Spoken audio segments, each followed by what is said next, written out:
नमस्कार, स्वागत है आपका टुडे एग्जाम में। आज हम लोग पौधे के बारे में बात करेंगे, जिससे महत्वपूर्ण प्रश्न हमारे सीटेट ईवीएस में आते हैं। आइए आज हम लोग पौधे के बारे में अध्ययन करते हैं। तो हमारा जो पहला पौधा है वो है रेगिस्तानी ओक। इसके बारे में पढ़ते हैं। तो इसकी जो पहली विशेषता है दिया गया है, यह कहाँ पाया जाता है? ऑस्ट्रेलिया में पाया जाता है। यह ऑस्ट्रेलिया में पाया जाता है। दूसरा विशेषता दिया गया है, यह बहुत लंबा होता है। क्या होता है? बहुत लंबा होता है। फिर आगे बढ़ते हैं।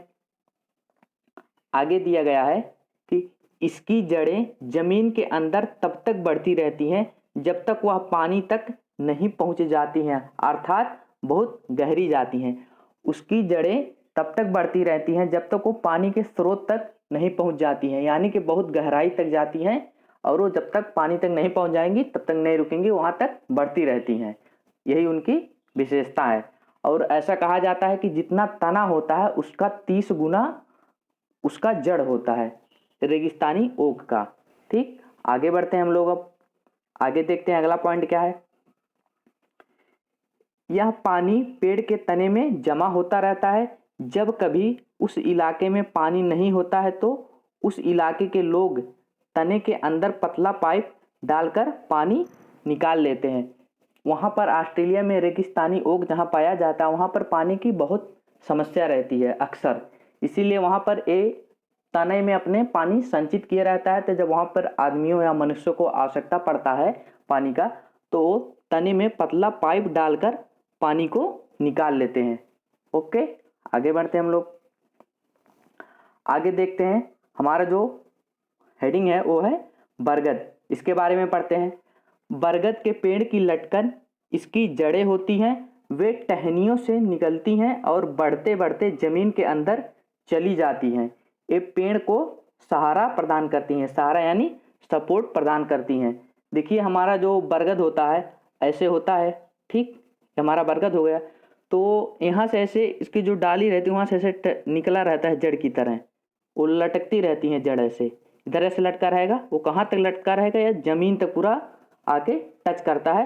वो जड़ के रूप में काम करता है बरगद के लिए, और वह उसको अच्छा सपोर्ट प्रदान करता है। ओके, आगे बढ़ते हैं। जो हमारा अगला हेडिंग दिया गया है वो है खजूर। खजूर के बारे में पढ़ते हैं। यह आबू धाबी में पाया जाता है।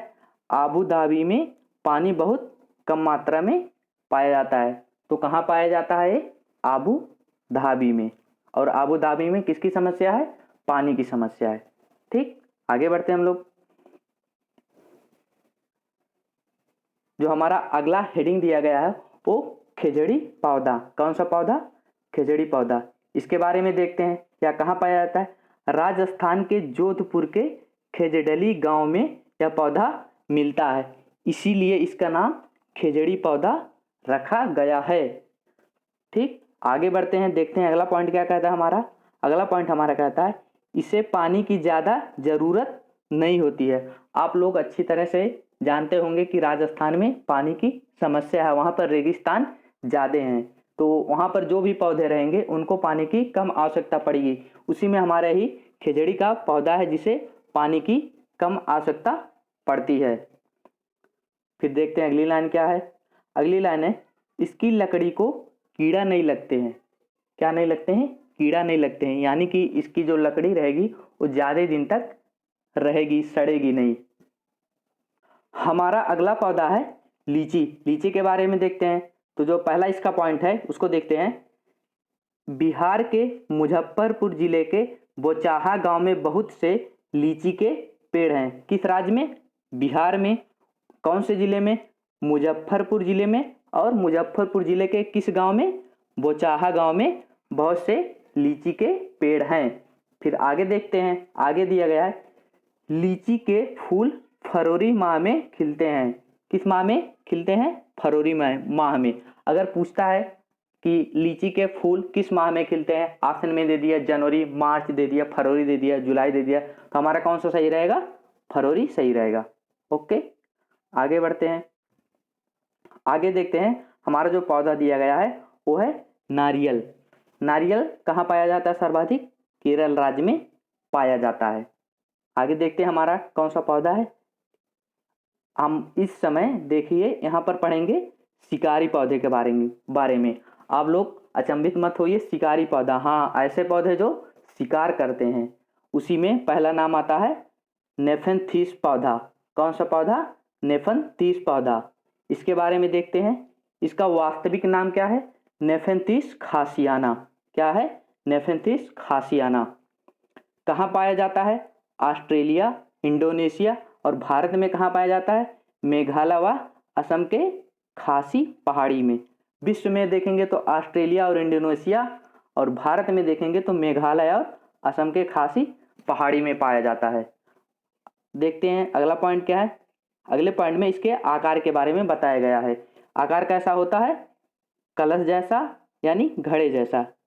तो इस तरह होता है। इधर देखिए हम ड्रा कर रहे हैं, ये इस तरह होता है। तो ये जो इसका पार्ट है इसके बारे में बताते हैं।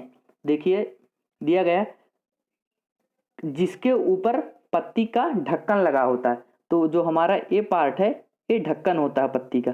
ये हमारा घड़ा नुमा आकार हो गया इसका, और ये गोल सा है इसका पत्ती है, ये ढक्कन का कार्य करता है। ओके, तो और इसके बारे में पढ़ते हैं। देखिए जिसके ऊपर की पत्ती का ढक्कन लगा होता है, घड़े से एक खास प्रकार का खुशबू निकलता है जिसके वजह से कीड़े आकर्षित होकर कलश में प्रवेश करते ही फिसलकर उस दरों में डूबकर मर जाते हैं। तो देखिए यहाँ पर ऐसे इसका जो आकार है कुछ इस तरह होता है, और ये पत्ती हो गई जो ढक्कन के रूप में कार्य करती है। तो इसके अंदर द्रव पाया जाता है, तो खास तरह का सुगंध छोड़ता है, या उससे क्या होता है कि जो वहाँ के कीड़े होते हैं उससे आकर्षित होते हैं उस गंध से। गंध कहिए या खुशबू हो या जो भी हो, उसको उसकी तरफ आकर्षित होते हैं वहाँ के कीड़े। तो क्या करते हैं, यहाँ पर आते हैं तो उसी में फिसल कर जब इसके पास आएंगे, इसके ऊपर आएंगे तो उसी में फिसल कर गिर जाते हैं। ठीक, तो इसमें एक प्रकार का द्रव्य पाया जाता है, उसमें जब वो चले जाएंगे तो इसका जो ढक्कन है ऑटोमेटिक बंद हो जाएगा और उसी में वो कीड़े मर जाएंगे। तो हमारा आज यही वीडियो था, पौधे के बारे में पढ़ना था। तो हम लोग देख चुके हैं, काफ़ी छोटा वीडियो है। आप लोग बढ़िया से नोट्स बनाते रहिए, क्योंकि नोट्स अपने हाथ से बनाए रहेंगे तो हमेशा के लिए काम करेगा और अपना लिखा हुआ जल्दी याद होता है। तो वीडियो कैसा लगा कमेंट में ज़रूर बताइएगा। जय हिंद।